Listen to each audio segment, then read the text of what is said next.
Now I request our Vice President, Robert D'Souza, to say a few words, being in charge of the Socio-Civic and Political Forum. Robert, over to you. Good evening, everybody. Good evening. COVID-19 brought up suffering with it. Job loss, no income, no medicine to COVID. The death of all terrible things and calamity. The calamity forced family to be within their homes. We have been hearing the effect of forced commandment of the given race to dispute in the families, and most affected ones are women and senior citizens. This has brought to you this webinar to educate us on law and remedy. I am thankful to our President, Advocate Rafael D'Souza, to allow and encourages social, civic, and political forum in organizing this webinar with Advocate Alan Marcos as a speaker. Guidelines participating have already been circulated. Please keep yourself mute. Ensure there is no movement behind you. Maintain dignity of the meeting. The session will be moderated by the Vinod Norana, our Secretary General. Welcome to all for the webinar. And I request to our President, Advocate Rafael, to say the words. Thank you. Good evening, my dear friends, and welcome to this yet another webinar being organized by the Bombay Catholic Sabha on a very important aspect of our social life. God created a nucleus family in Adam and Eve. The nucleus family then became a collective family with the children, grandchildren born and expanding. However, we are now back again to nucleus families, in the growth of the civilization, incidents of disputes and sometimes assaults within the family have risen, which has necessitated laws to be introduced by various countries. And in our country, we have the law on domestic violence and a separate law for the protection of senior citizens. However, clubbed together, both these laws are practically speaking almost the same thing. Whereas the domestic violence would speak to us perhaps on every member of the family to be treated well. The special law on senior citizens protection will tell us that how every child is cast with the responsibility to look after the aging parents. Mother Teresa, when referring to the family and promoting world peace, she said this: what can you do to promote world peace? Her answer was, go home and love your family. Tolstoy says, all happy families are alike. However, each unhappy family is unhappy in its own way.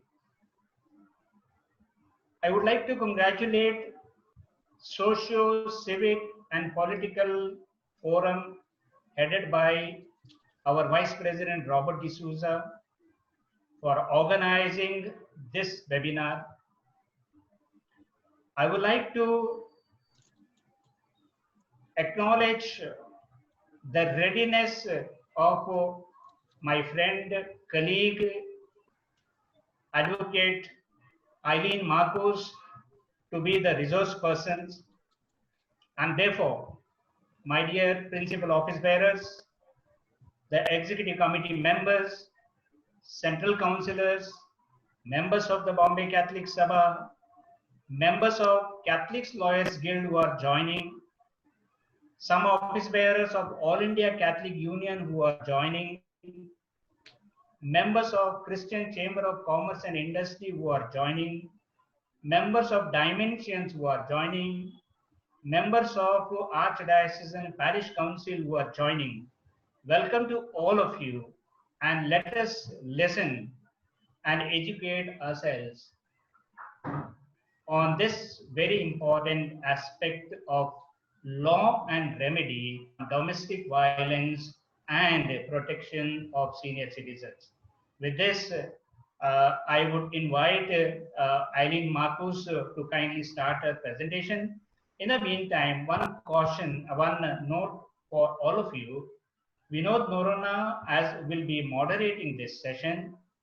Kindly in the chat box enlist your questions which you have, and he will take it up once the presentation is over, and Eileen will be responding to those questions. Thank you and welcome once again. Have a great educative evening. Over to Eileen. Before that, I would like to introduce Eileen, Advocate Eileen Marcus. She is an activist advocate who holds family matters dear to her heart. What I've seen from all the achievements she has done is that she holds family matters very close to her heart, either maybe children's safety, domestic violence, missing people, or educating the teachers, the students about all the sexual and sexual harassment at the workplace. And she has been advocate for past 13 years, completed LLM, and she has been recipient of many awards. The foremost being Rex Karman Chakra, the National Medallion of Proactive Citizen Action to lead the change. She has got an award for legal support award by the Humanitarians First Foundation. She has been capacity building in TISS and all other colleges, and she has already been also been giving lectures in National Judicial Academy. So with this few words, I will take it over to Advocate Eileen Marcus. Good evening, everyone. Eileen, just 1 minute. What I can add is Eileen's entire biodata is circulated to all of you in the BCS family group. So please have a look at it. It is very exhaustive. Yes, I. So I would like to thank the Bombay Catholic Sabha for having invited me to share a certain amount of practical experiences on the law that I handle. Extend my thanks to Advocate Rafael D'Souza and the entire team, Vinod Narona, Alvin Furtado, who have been coordinating this program. Friends, in the backdrop of COVID, it is very important for us to understand that we have got lots of time at hand to educate ourselves on the laws that exist.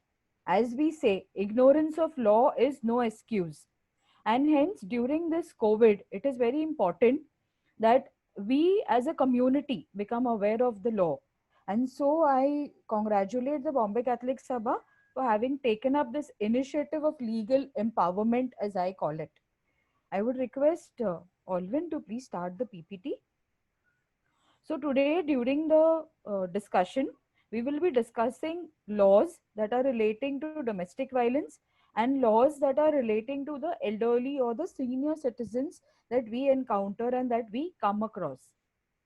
As Advocate Rafael has said in his inaugural speech, that the family is the nucleus. And as a family, we have certain rights and we have certain duties. However, in the year 2005, it was seen that there were increasing incidents of domestic violence, and hence the need for a law to deal with domestic violence has come about. Next. Okay, so when we are talking about laws, we are talking about domestic violence, which is also known as cruelty, which is also termed as abuse. It can also be called harassment.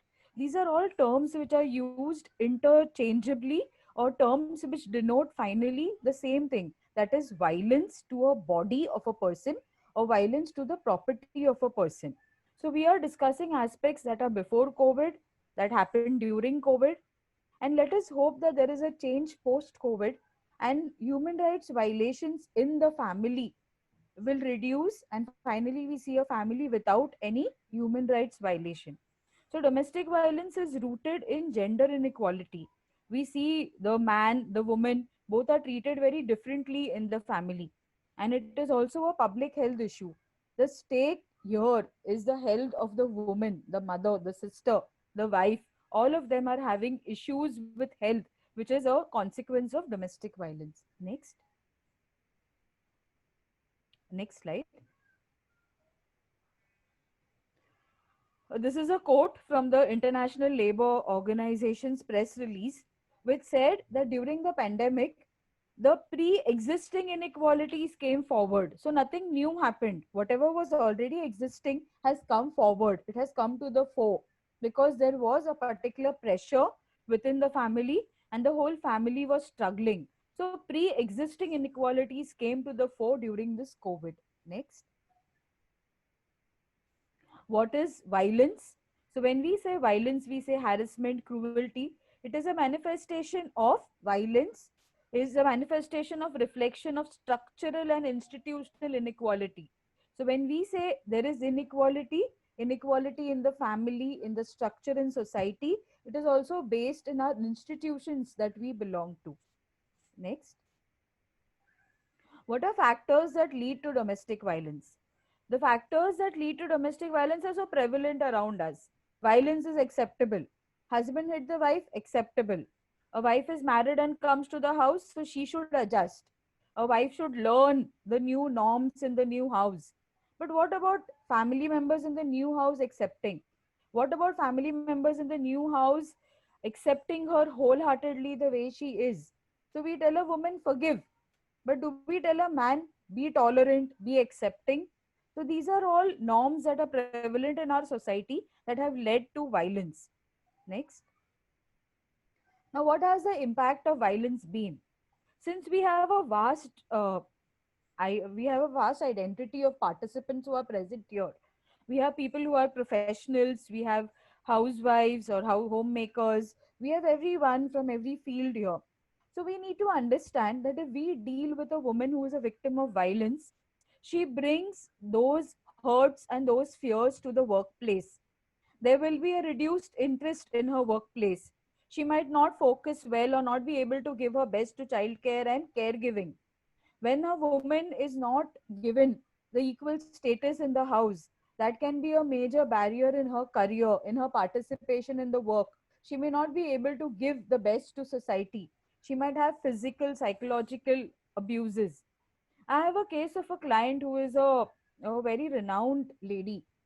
And if you look at her feet, she does not have 10 toe nails.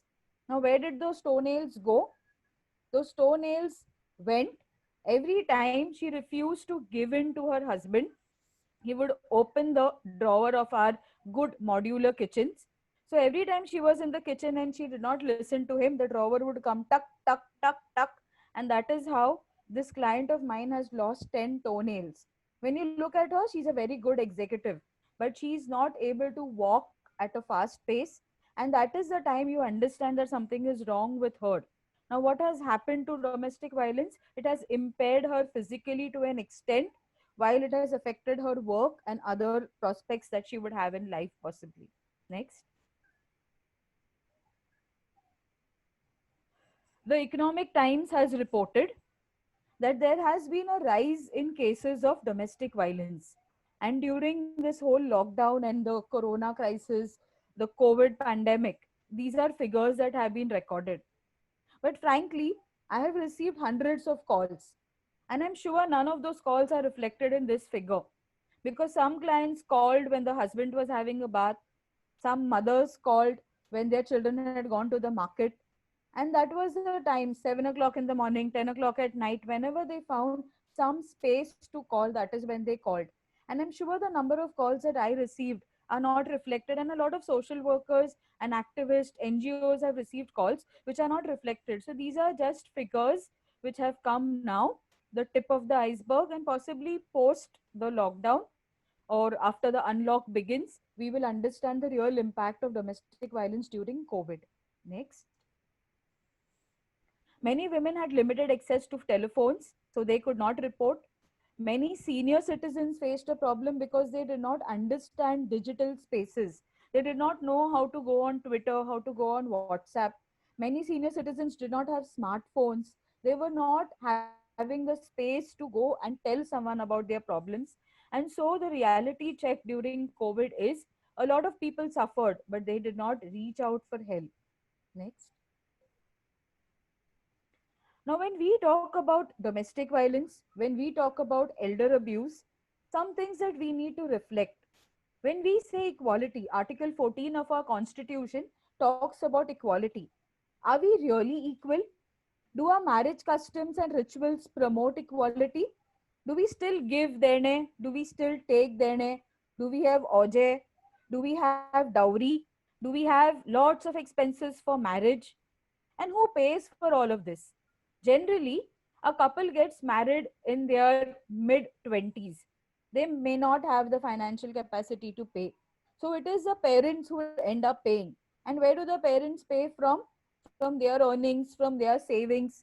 Very often they save for their old age, but they spend all the money, all the gold, all the jewelry on the wedding.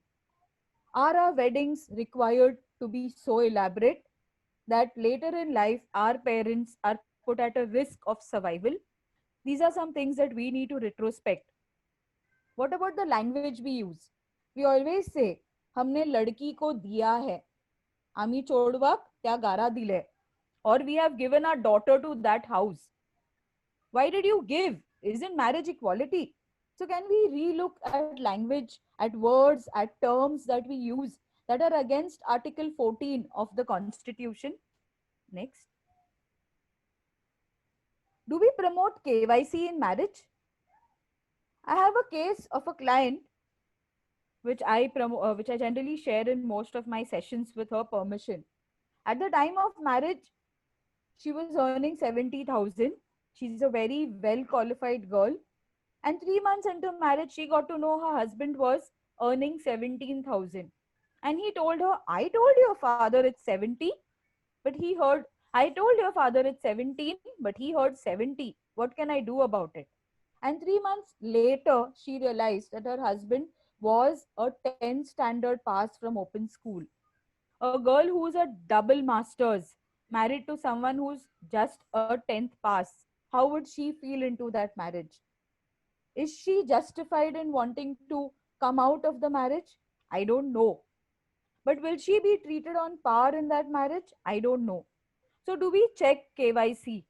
There was a case where a girl was married in a Christian family to a boy who was not interested in relationships between husband and wife.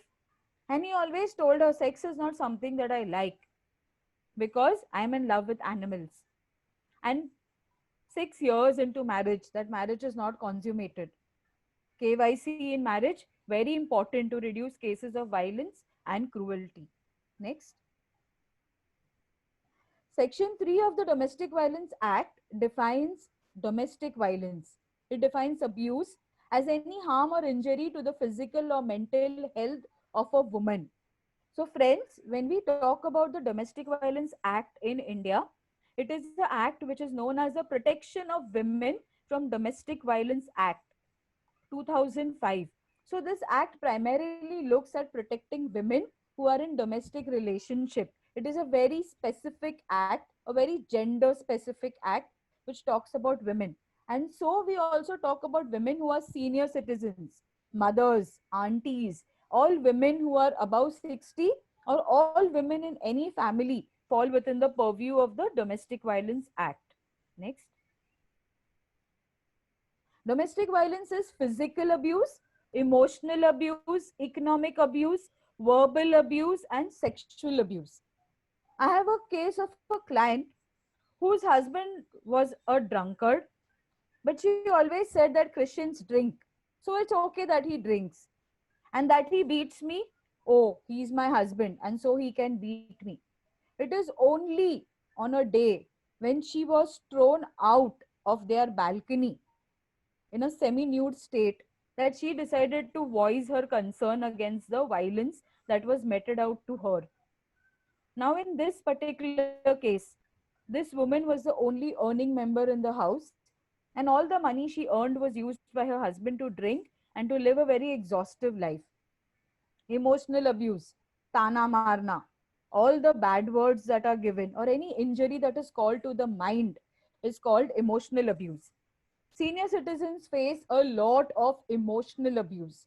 I have a case of an uncle who is 83 years old, and for 2 years, his son gave him only kanji to drink. Why kanji? Because that was his way of torturing his father.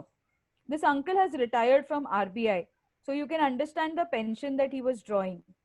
But for 2 years, his grandchildren withdrew that money, and he did not have any access to medicines or to money. And at the age of 83, when he came to me, he told me, I didn't raise my son to take him to court. So please ensure that I'm put in some old age home. And who will pay for it? So he had some relatives who agreed to pay for it. Now, what was the mistake that this uncle did? He gifted his property to his son. So his son was waiting for him to die. And even at 83, when he didn't die, he denied him food and medicine to ensure that he has an early death. So this is physical, emotional, economic abuse. Verbal abuse, you're good for nothing. You don't do anything. Giving her a lot of taunts. These are all verbal abuse. Sexual abuse. The first case of domestic violence that I dealt with was sexual abuse, where a son showed pornographic images and films to his own mother. They lived in a chawl, which was later developed into a high rise, and they got a flat on the 11th floor of that high rise. The son wanted that flat, and the only way he could throw his mother out was either to get her killed or to make her ill and send her to the village. And he did that. by showing her pornography through the night. For 4 years, this mother had to watch pornography, and then she decided to seek help. Next. So, Domestic Violence Act is a civil law. It does not call for arrest. It is a first of its kind, which we talk about all kinds of relationships in marriage. In domestic violence, we only look at providing reliefs to the woman who is a victim of violence. Next. Now, what does the Domestic Violence Act give us? It gives us the rights that are already enshrined in the Constitution, and it is a law that provides women who are within the family. So it's a very specific law. Next. What does a woman get under the Domestic Violence Act? She does not get a divorce. So if women want a divorce, this is not the right act for them. This law talks about protecting women from domestic violence. So she gets protection order under section 18. She gets residence orders. During this COVID pandemic, one grave challenge that all of us faced was women were either thrown out of the house, or they were threatened to leave the house, or many women chose to leave the house. There was no transportation. E-passes were not available easily. How do we send women? Where do we send women? These were all challenges that we were facing. We have in Mumbai something called as a one-stop center. Now, this one-stop crisis center is at Parel, and they accommodate women for 5 days. That is how they help women in distress. So some women went there. But generally, society tells us woman has no house. So either it is her Mecca or it is her Sasural. Either it is a parental house or it is a matrimonial house. So which is her house? So section 17 of the Domestic Violence Act says every woman has a right to reside in her house.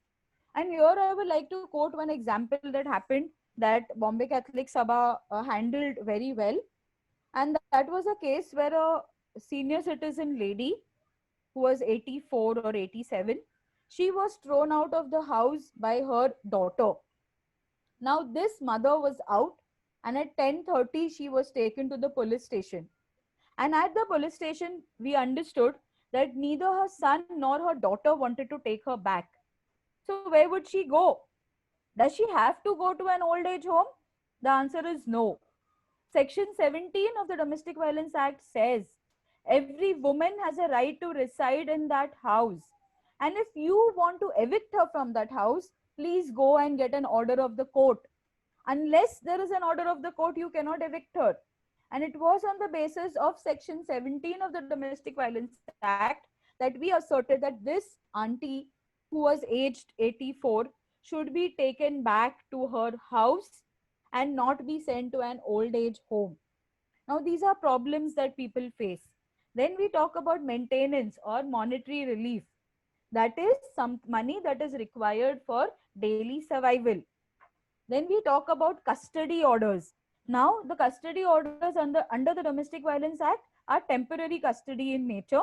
For permanent custody, we go to our personal laws. Then we have something called as compensation and interim ex parte. So divorce is not something that the Domestic Violence Act gives us.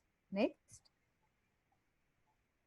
This is section 17 that I spoke about. Every woman has a right to reside in the house and she cannot be thrown out unless there is a procedure by law. Next.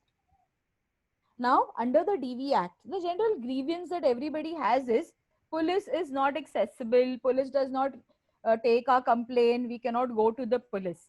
Friends, the Domestic Violence Act has multiple stakeholders.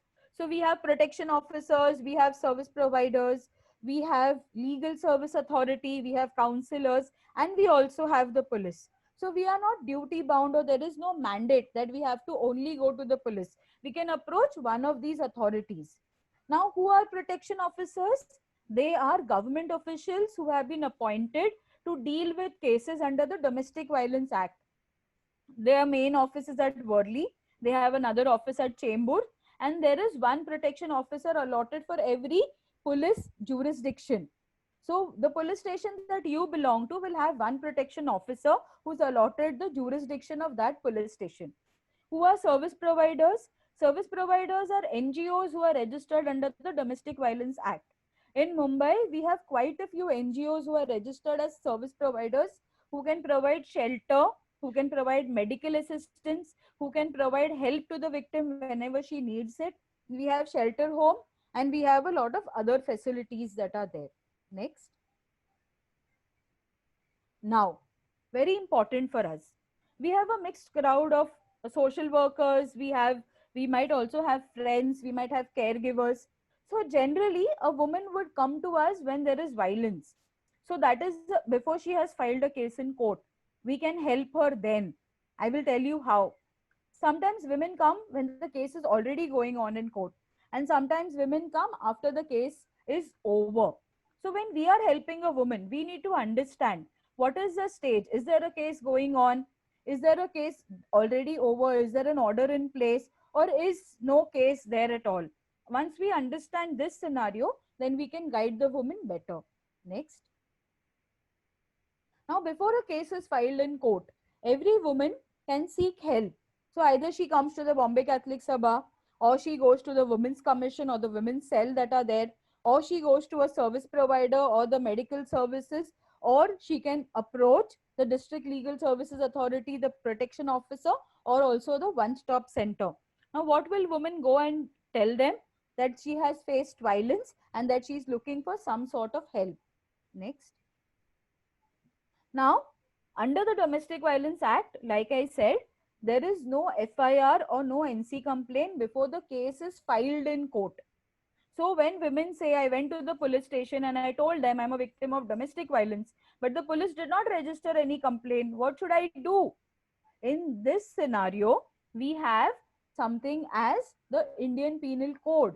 So every grievance or every physical injury or every mental injury that a woman goes through or a senior citizen faces is something that is defined under the Indian Penal Code. So when we go to the police station, if we are victims of violence, we should say we are hurt, or we were beaten with something, or there is a threat that is given to me. So these are terms that we use. Generally, if we say I'm a victim of domestic violence or I suffered from domestic violence, the police will not take your complaint under the DV Act. Next. Now, if women decide to go to court, what are some things that they have to understand? Next. Any woman who is in a domestic relationship.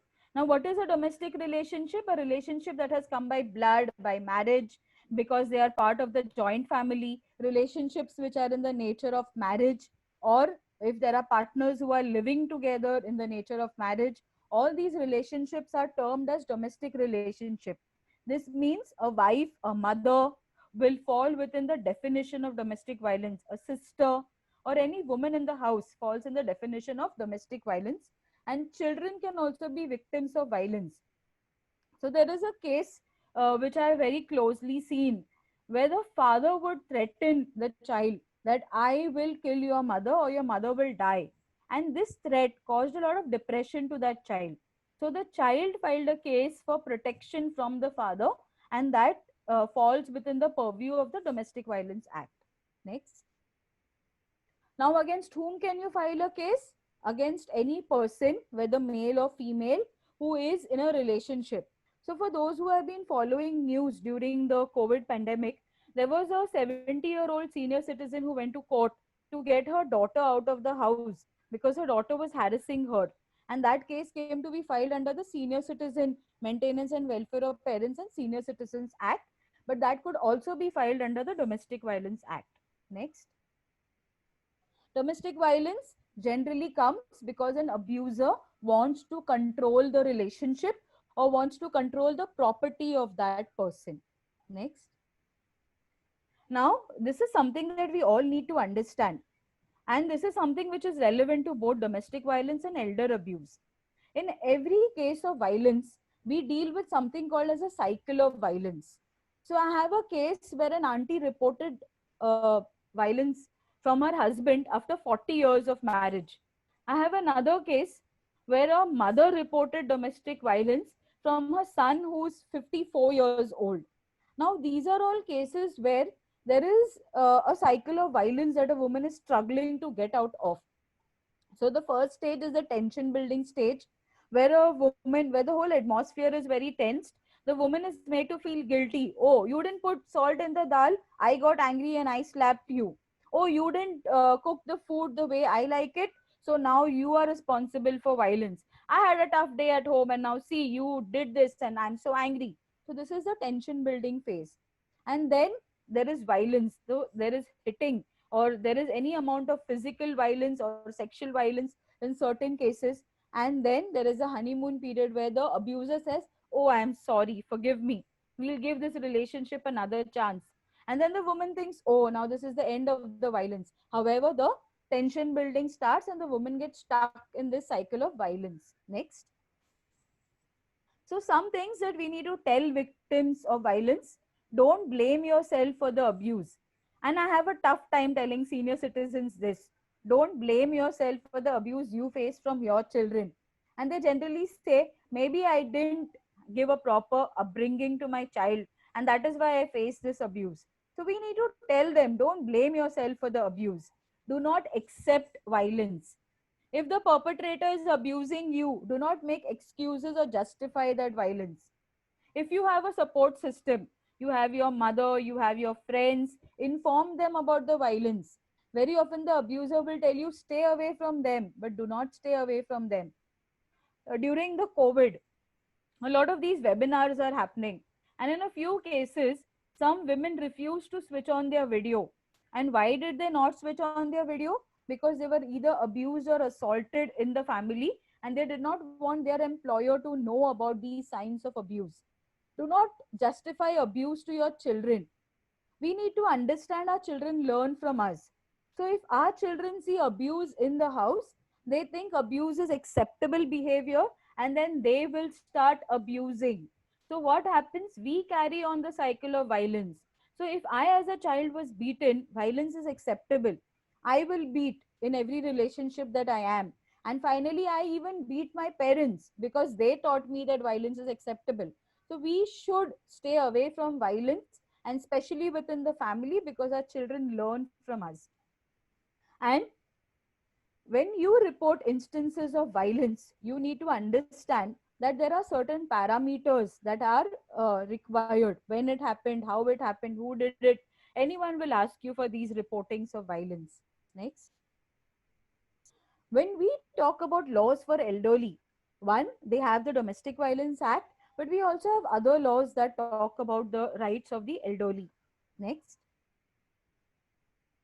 So some challenges that elderly face are discrimination. They are discriminated in society, even in the family.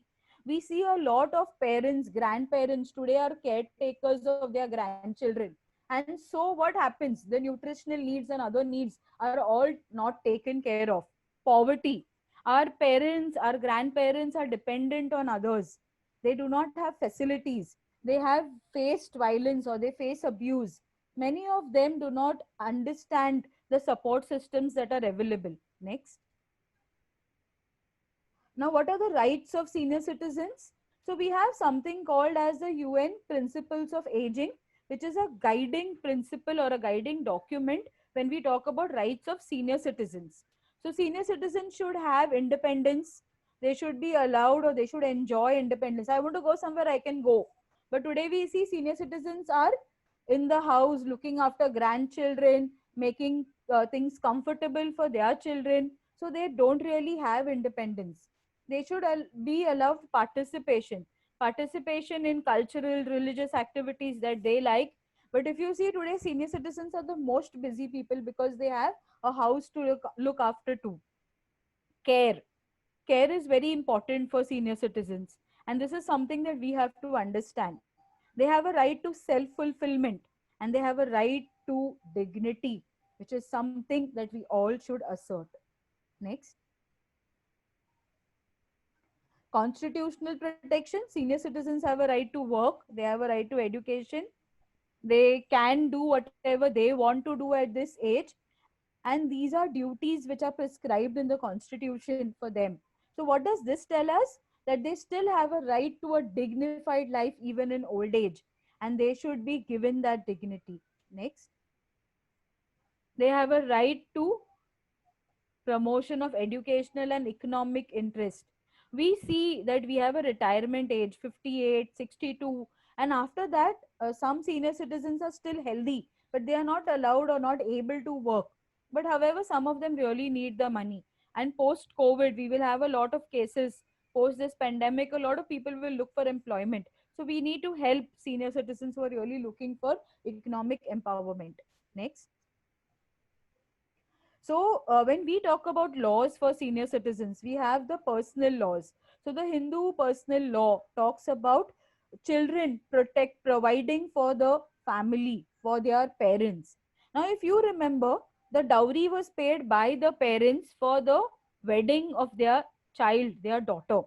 But after a girl is married, very few married daughters pay back or maintain their parents. However, personal laws, and specifically Hindu personal law, Muslim law, cast a duty on the children to maintain their parents. Next.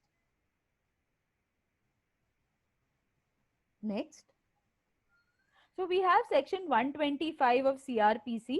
When we talk about senior citizen law, this is the oldest senior citizen law that is there. 125 CRPC is something that we file even today in the family court in Bombay, where parents, father or mother, can claim maintenance from their children, married or unmarried, son or daughter. Next. The Maintenance and Welfare of Parents and Senior Citizens Act, very important for us to understand two words, parents and senior citizens, and it talks about maintenance and welfare. So couples who don't have children also fall within the purview of this act, and couples who have children also fall within the purview of this act. Next. So who are children? Son, daughter, all of them are defined under the law. And we also have a definition of relatives next, which says any person who is going to benefit from the property of the senior citizen. So if it is a childless couple and a relative is going to benefit from the property of that childless couple, it is the duty of that relative to maintain that senior citizen during his lifetime, and only then will this relative enjoy the fruit of that property after the death of the senior citizen. Now, when we say property, it can mean ancestral, it can mean self acquired, it can mean any property. And who is a senior citizen? Any person who has attained the age of 60 years. Next. A senior citizen who is unable to maintain himself from his property or his earning can make an application under the Maintenance of Parents and Senior Citizens Act or under section 125 of CRPC. A childless senior citizen can claim maintenance from the relative. A senior citizen has a right to lead a normal and dignified life, and that is why you need maintenance. Now when you say maintenance or we say maintenance, it means shelter, it means food, it means medicine, it means clothes, it means everything that I need to lead a normal dignified life. Next. Now, any person who is a relative of the senior citizen, so if you have a childless couple or you have a senior citizen who is unmarried, single senior citizen who has property and someone is going to benefit from that property, we can use the provisions of the Maintenance and Welfare of Parents and Senior Citizens Act. But if the person does not have property and still has relatives, then we apply 125 CRPC to get maintenance for that senior citizen. Next. Now, this is very important. Under all other laws, we go to court. But for this act, that is the 2007 Act, we have something called as a tribunal, which has been set up at the collector's office. That is where a case has been filed. No lawyers are allowed to represent senior citizens. So a senior citizen can file a case on his behalf or her behalf or through some representative. And so there is someone as a maintenance officer who has been appointed to look after the needs of this act. Next. The act also talks about welfare measures. So it talks about establishment of old age homes, which is still happening. It has not happened, but there is a provision in the act for a old age home, which is there in every district, which can accommodate senior citizens and give them a life of peace, of medical assistance, of dignity, and it should have certain standards and services that are good for senior citizens. Next, the state government has also a duty under this act to provide medical support to senior citizens, and that is why we talk about special or separate queues, special treatment. All of this is provided in the act. Next, now a very important duty that is cast not only on the government but on all of us to create awareness or to publicize this act and to tell everyone that there is an act which talks about maintenance and welfare of not only parents but also of senior citizens. It casts duty on the government and it casts duty on all of us to ensure that senior citizens around us lead a life of dignity. Next. Now, if a senior citizen has transferred his property before the act after the act has come, that transfer or that gift can be undone. Now, why is this important? In quite a few cases, I have seen that parents are forced to gift their property. And during the COVID pandemic, I received at least 35 calls from senior citizens who were forced by their children to sign documents or to give their thumb impressions. So finally, the fight is for property. And that is where a senior citizen gets victimized. So, if a senior citizen, under some force or pressure, has gifted property, they can recall that gift and ensure that they enjoy that gift during their lifetime or give it to someone who is more worthy than the one who is abusing them. Next. The Supreme Court says daughters are also liable to look after their parents. So a lot of people say, or there are a lot of things that are said, that daughters are married and so they have no responsibility to look after their parents. However, the law says son and daughter, married or unmarried, has a duty to maintain the parents. Next, few learnings from COVID that I have seen, which applies to both Domestic Violence Act and the Senior Citizens Act. Screening. We are all hearing the word screening. So can we screen our prospective spouses? Can we screen our children during their growing years? Can we screen them for their abusive behavior so that after they are adults and when we are old, they don't become abusive? Can we alert ourselves and others of possible symptoms of abuse? Someone gets angry, some child gets angry, throws tantrums. These are all signs or symptoms of abuse. Then we have quarantine. We all talk about self-quarantine for 14 days. However, I feel or I believe that it is very important for all those who have screened themselves and have signs of abuse to quarantine themselves whenever they get angry. You get angry, you want to hit someone, go into self-quarantine. You want to abuse your mother, you want to abuse your father, go into self-quarantine, come back when that phase of abuse or aggression has gone away. Avoid unessential travel. Now, during the COVID pandemic, a lot of senior citizens wanted to travel to places of safety, but they did not or could not because the person who would travel with them was their abuser. A case of a woman who did not want to travel with her husband because he was abusing her, and even in the vehicle, she feared that he would abuse her. So, when someone says, I do not want to travel with that person, I am fear, I don't want to go there, these are all signs that we need to pick up that this person might be the abuser. Next, self assessment or self declaration. We need to treat patients with symptoms. In 13 years of practice as a lawyer, I have seen in most cases of domestic violence, if the abuser or if the respondent agrees that yes, I have problems with anger, I have problems with addiction, I have these problems and I'm ready to work on them by anger management therapy or by drug de-addiction therapy, the relationship is doing very well. So we need to treat the symptoms. Like we say today, that we should not boycott victims of COVID. So our fight is with the virus or not with the victim. In the same way, our fight is with the abuse, not with the abuser. And so we should find ways to treat the symptoms of abuse. We should not delay reporting. Yeah.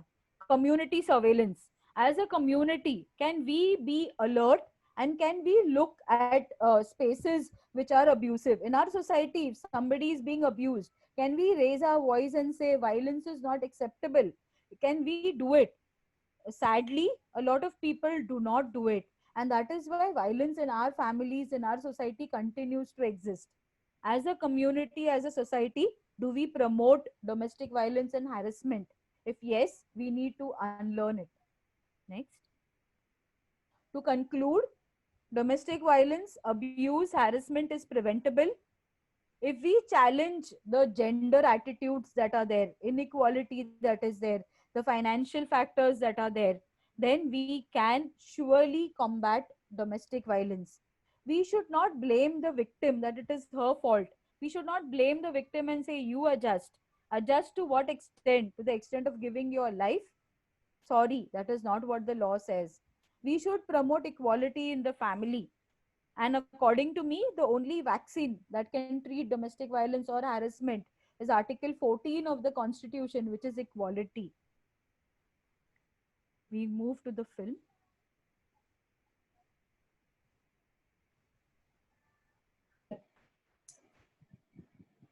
पिछले कुछ महीनों में दुनिया भर से घरेलू हिंसा की कंप्लेंट्स बढ़ जाने की कई रिपोर्ट्स आई हैं। During this lockdown period in the country and the increase in the number of cases of domestic violence and abuse in the wake of the coronavirus outbreak. Bharat में कोरोना वायरस से पहले के आंकड़े कहते हैं कि हर 3 में से 1 औरत घर में हिंसा सहती है। अब घर में अपने हिंसा के अब्यूजर के साथ बंद उनके लिए स्टे होम स्टे सेफ जैसे मैसेजेस के कोई मायने नहीं है।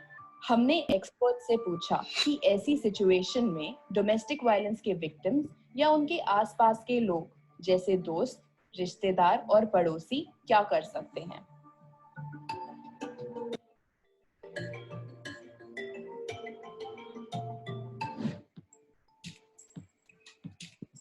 फर्स्ट ऑफ ऑल, महिला को ये एहसास होना कि मुझ पर जो हिंसा हो रही है वो मेरी गलती नहीं है, तो हर महिला को अहिंसित जीवन जीना और सुरक्षा ये उसका अधिकार है।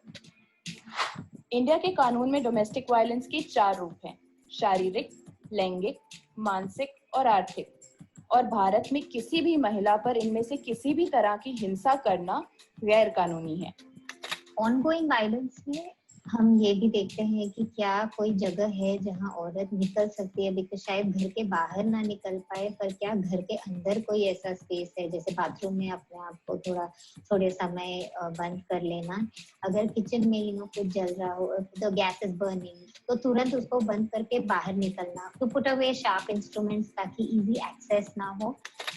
अगर महिला का कहना है कि फैमिली मेंबर्स से बात कर ये हिंसा रुक सकती है तो वो कोशिश करे, चाहे वो अपनी माँ हो या फ्रेंड हो, जो भी वो इंसान हो, उनके साथ टच में रहना, क्योंकि कई बार वायलेंस में परपेट्रेटर उसका सपोर्ट सिस्टम सबसे पहले भंग करने की कोशिश करता है।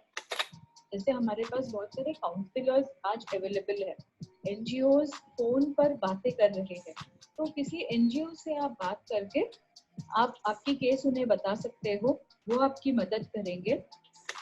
अभी अगर महिला को लगता है कि मैं असुरक्षित हूँ इस घर में, हमारे जो पुलिस हेल्पलाइंस है 103 है, 100 है, तुरंत उन हेल्पलाइंस पे फोन कर सकती है और पुलिस या तो वहाँ आएंगे या फिर अगर उनके अपने चैलेंजेस है तो वो आपको बताएंगे कि आप नेक्स्ट स्टेप में क्या कर सकते हैं। अपने सारे डॉक्यूमेंट्स आपको इकट्ठा करने हैं, तो उन्हें सेफ रखना है। अपनी ज्वेलरी को अपने कस्टडी में लीजिए, उसे सेफ रखिए, और ये सारी आपको तैयारी करनी बहुत जरूरी है। अगर वो आपको मारते हैं तो आपको डॉक्टर के पास जाना जरूरी है, क्योंकि आपको वो मेडिकल रिपोर्ट लेना है। लेकिन कोविड के डर से अगर आप नहीं जाना चाहते तो फैमिली डॉक्टर के पास जाइए, आपको जो घाव हुए हैं उसके फोटोज निकालिए, आप जो दवा वगैरह लगा रहे हो वो सारे रिकॉर्ड्स रखिए। अगर आपको लगता है कि नहीं, मुझे अभी तुरंत कोर्ट में केस फाइल करना है क्योंकि अभी कोर्ट ही मुझे न्याय दे सकता है, तो उस केस में आप प्रोटेक्शन ऑफिसर या लॉयर की मदद लेकर कोर्ट में जा सकते हो। तो अभी का जो समय है वो प्रोटेक्शन ऑर्डर्स, रेजिडेंस ऑर्डर्स मांगने का समय है। तो मुझे घर से मत निकालो, या फिर मुझे इस घर में अच्छे से सुरक्षा से रहने दो, ये आप मांग सकते हो। घरेलू हिंसा की घटना में 3 किरदार होते हैं, एक हिंसक, एक जिस पे हिंसा हो रही है, और तीसरा वो जो हिंसा का जानकार है, उसे देख या सुन सकता है। अगर हमें अपने आसपास घरेलू हिंसा दिखाई या सुनाई देती है, तो हम क्या कर सकते हैं? Reach out to the woman by just giving her these helpline numbers, या simply एक sounding board बनना, उससे पूछना कि क्या हो रहा है और तुम अकेले नहीं हो, ऐसे empowering messages देना। जैसे अगर महिला पे हिंसा हो रही है, आप उसके नेबर हो और आपको सुनाई देता है कि इस घर से मुझे इस टाइम पे आवाजें आती है, चिल्लाने की आवाज आती है, तो यू कैन गो देयर, आप वहां जाकर घंटी बजा सकते हो। अगर आप एक फ्रेंड हो जिसे आपकी फ्रेंड कहती है कि मुझ पर हिंसा हो रही है, तो उस केस में जब भी हिंसा बताती है, आपको रिकॉर्ड कीजिए डेट्स, टाइम, जो हिंसा हुई है, जो घटना घटी है, उसकी जो बातें आपकी फ्रेंड आपको बताती है, वो सारे रिकॉर्ड कीजिए। अगर आपके सोसाइटी कॉम्प्लेक्स में अगर हिंसा हो रही है और अगर आप एक तरह से जाकर रिस्पॉन्ड करके कहते हो कि ये हमारे यहाँ पे एक्सेप्टेबल नहीं है, आप आपके सोसाइटी में मैसेज दे रहे हो कि हमारे कॉम्प्लेक्स में किसी भी महिला को कोई भी नहीं मारेगा, क्योंकि हम सब उस महिला के हित में, उसके हक में हम सब खड़े होने वाले। Definitely chemist can play a role because जब हम दवाइयाँ लेने जाते हैं, उनको एक आइडिया आ जाता है कि शायद ये हिंसा की वजह से हो, या वो चिन्ह भी पहचान पाते हैं औरतों से। First step could be helplines के नंबर्स अपने दीवारों पर लगाना। That could be a starting point for the conversation and to break the silence. घरेलू हिंसा की बीमारी हमारे अपने घरों और गलियों में सालों से फैली हुई है। हमें कोविड-19 का इलाज तो मिल जाएगा, मगर डोमेस्टिक वायलेंस की बीमारी का इलाज कोई इंजेक्शन नहीं, बल्कि हम हैं।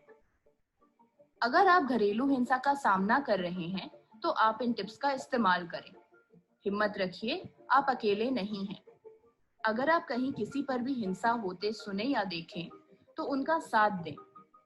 ये वीडियो सबके साथ शेयर करें और सिविक और सोशल इश्यूज पे कहानियां, चर्चा और जानकारी के लिए सिविक स्टूडियोज को सब्सक्राइब करें। So we can now open it to questions. Thank you, Alin. Thank you very much.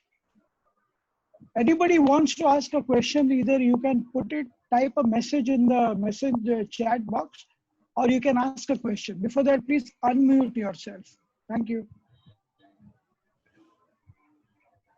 Alin, there is one question which has come. What is a one-stop center? Can you explain this? One Stop Center is a center which has been started by the Ministry for Women and Children, which has a one-stop facility where a lawyer, legal aid, medical assistant, shelter, protection officer, all of them are provided. So all the stakeholders under the Domestic Violence Act are situated in one center. That is why it is called a one-stop center, and any woman who needs help can go there.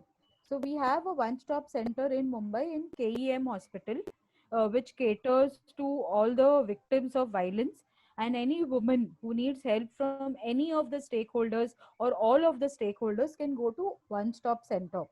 In other parts of the country, it is also called as Sakhi Center, or we call it as one stop center there as well.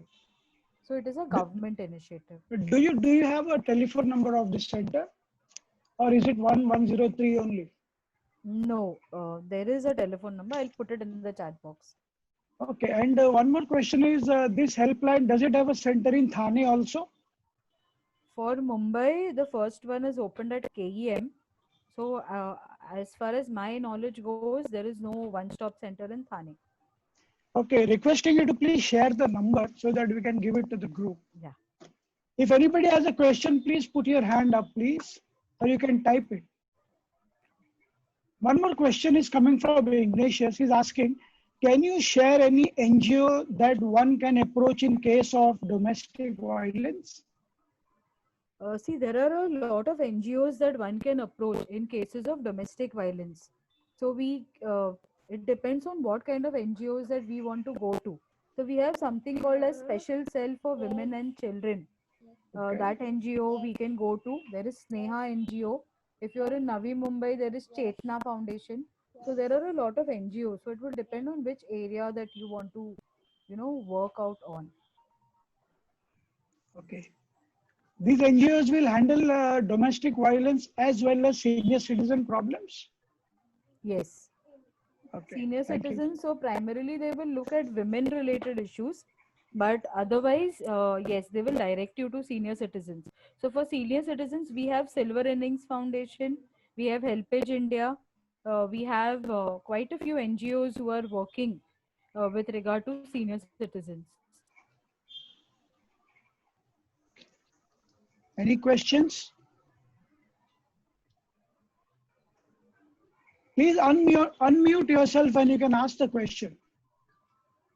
They have to put the hands up because neither everyone will talk speaking, then it's not possible. So Please put your hand up, whoever wants to ask a question, and we will unmute you.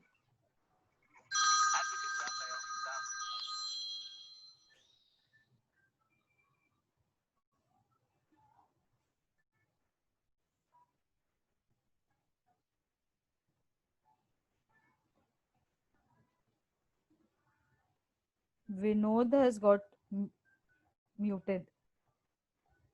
Muting. allow them to unmute themselves if they want to talk. There's one more question. What if the married daughter earns a minimum salary and cannot maintain her parents? Then what happens? If her parents require her to maintain them, then yes, they can claim maintenance from her, irrespective of the fact that she's earning minimum salary. So in law, we talk about ability to maintain, and we also talk about something like neglect. So anyone who refuses to maintain or who neglects the parent, that person has a duty to maintain the parent. So it is very important for us to understand. So if anyone neglects a parent or neglects the wife, then they have a duty to maintain that wife or parent. So irrespective of whether you have the money or no, so even if you're able bodied and you have the capacity to earn and still you are unemployed, yet orders can be passed against you. Okay. For everyone's information, the one-stop KEM number is 750.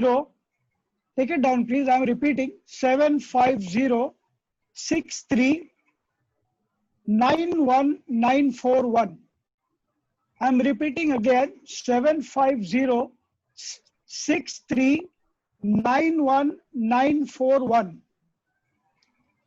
Next question, madam, is there is a dispute between son and daughter-in-law and collusion with either or both of them. Attempt is made to evict the daughter-in-law. Is it possible? If there is a dispute between the son and the daughter-in-law. Yes, and a collusion with either of them or both of them, and an attempt is made to evict the daughter-in-law. Is it possible? An attempt can be made. However, to evict a person from the house, you need to get an order from the court. So you will go to a civil court. So at the court, we follow principles of natural justice, where the other side can also give her defense or give her side of the story. And then the court will decide whether this eviction is possible or no. So these are some things that attempts can be made. Many attempts can be made, but whether they will be successful, that the court and the law will decide.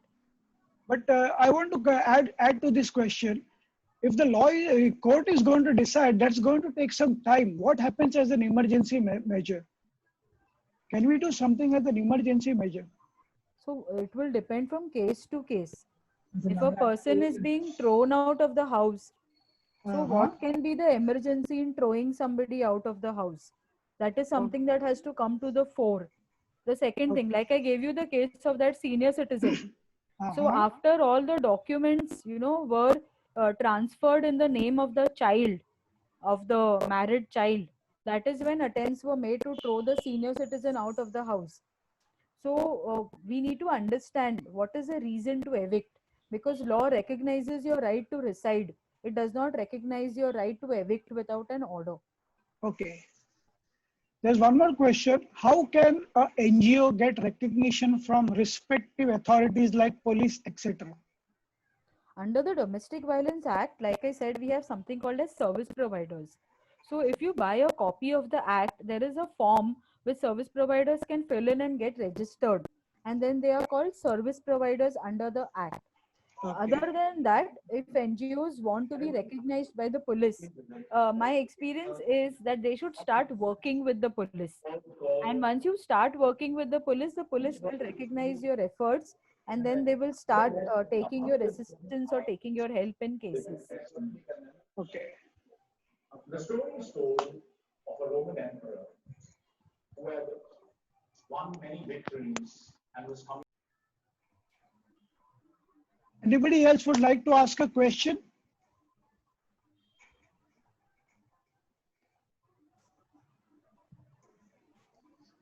We can take another 2 questions if somebody wants to ask a question.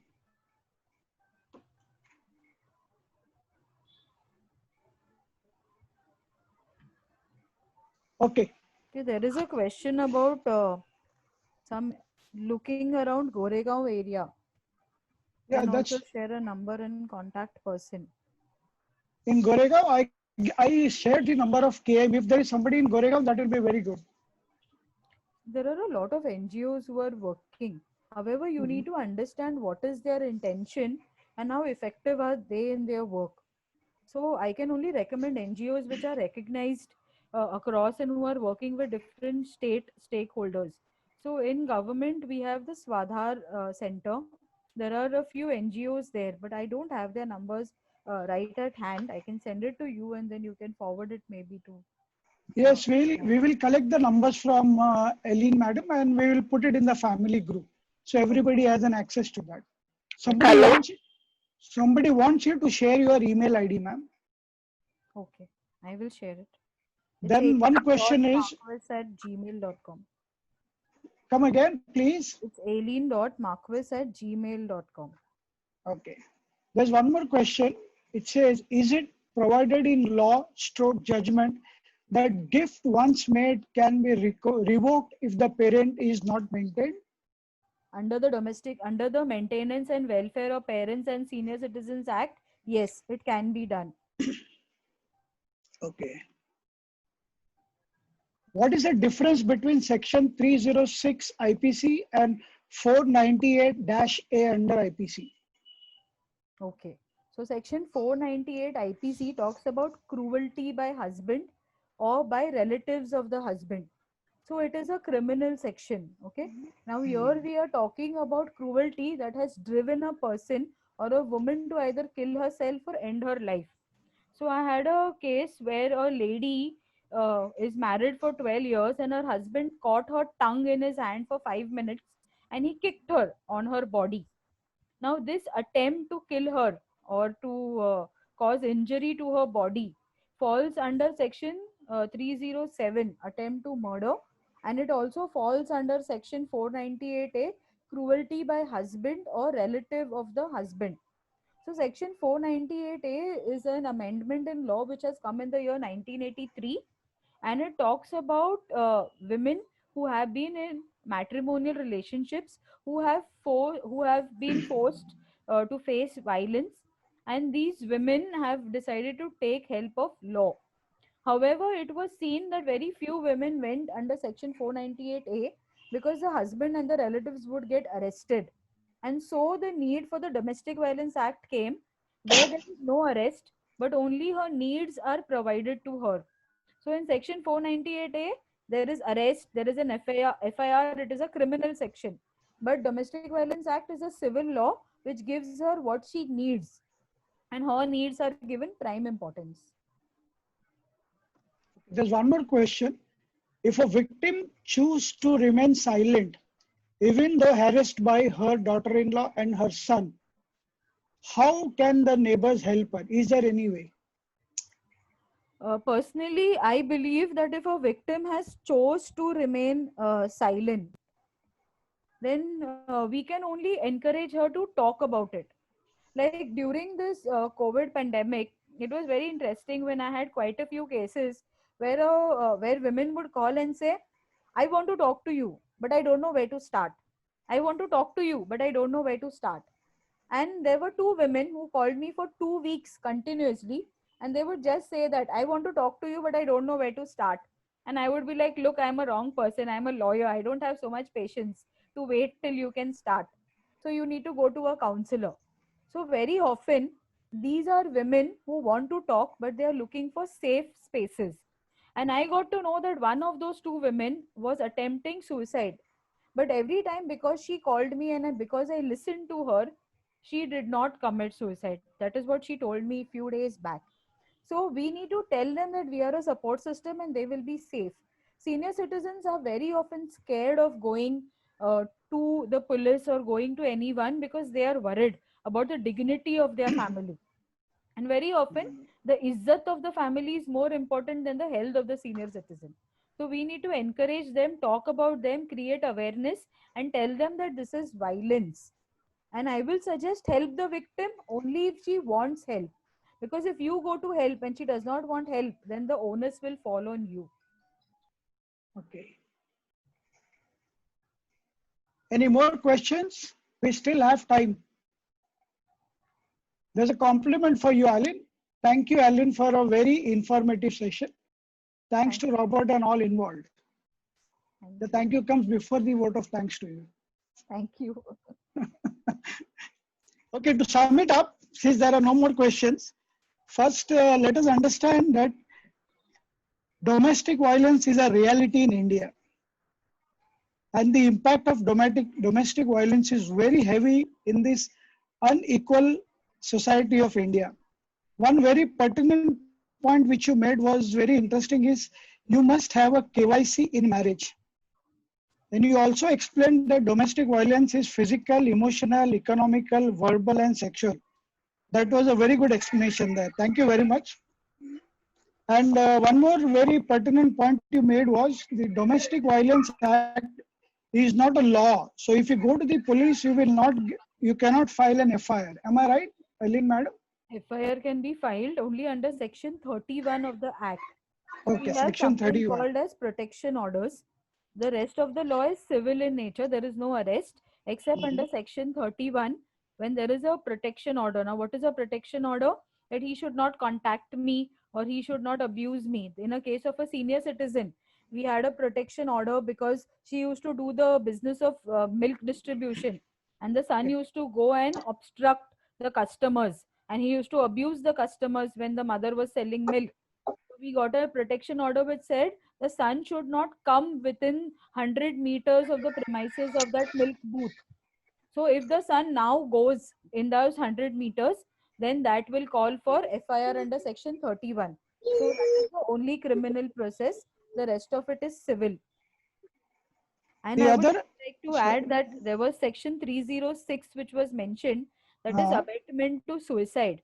So 498A is cruelty, and very often if someone has committed suicide or someone has tried to attempt suicide, then the person who has forced her or coaxed her will be taken for abetment. So I forced or my behavior coaxed that person to attempt suicide. So that is where section 306 comes. So 306 will apply to men, women, everybody, but 498A will apply only to women. Okay. Also, one very good thing you told us was the 5 principles that every senior citizen should have: independence, participation, care, self-sufficient, and dignity. That was a very interesting aspect you spoke to us. Eileen madam, before we wind up this series, I would ask my Vice President of the Sabha, Lawrence Fernandez, to propose a vote of thanks. Can I have Lawrence on, please? Lawrence? Yeah. Thank you. Yeah, sure. So, good evening to one and all. I am honored to have the opportunity to give the vote of thanks for this webinar. I would like to begin by appreciating Advocate Eileen Marcus. You educated us on the domestic violence and protection of seniors, law and remedy. We had a good round of Q&A. Your command over the topic was extraordinary and your session was well received. We thank you for being the key speaker at this webinar. I would also like to thank all those helping hands who were responsible for organizing this webinar. Primarily, motivation received from Advocate Rafael, my colleagues Robert, Vinod, Alvin, Alexio, Annette, and team. I would not like to forget the participants who came out in large numbers for making this event a success. And at the end, I would like to thank you and look forward to meeting you all in future webinars. Till then, be healthy and safe. Thank you. Okay. Thank you, Lawrence. Of course, thanks, Eileen, for accepting to take up this webinar for us and conducting it so effectively. Thanks, Lawrence, for the excellent, way that it was organized, and Lawrence Robert for the leadership taken, and all of you for participating. That's number one. Number two, very soon on the 12th of this month, we will be bringing you one more webinar, and this is now on medical negligence, medical issues, customer issues. It will be a Sunday, and it will be again from 6:30 p.m. to 8 p.m. Then followed by that, we have on the 18th of July, a webinar on the subject entrepreneurship, a vocation. All of you are aware, COVID has thrown up a lot of challenges. COVID has thrown up a lot of unemployment. Now, whether employment is the only source of income, or whether we as a community or all over whoever is participating on that day can learn something on entrepreneurship, and where are the funds available to establish that entrepreneurship. It will be on the 18th of July 2020. So look out for all this, and thank you once again for participating. We had an excellent seminar. Thanks. Thank you very much for the opportunity. Yeah, we're sharing the poster of the webinar. Alvin, you can do so. Yeah, Lawrence, you can share on entrepreneurship, and Yeah. Vinod, if you have, you can share it on the medical legal issues. Do block your dates. The webinar on entrepreneurship is on 18th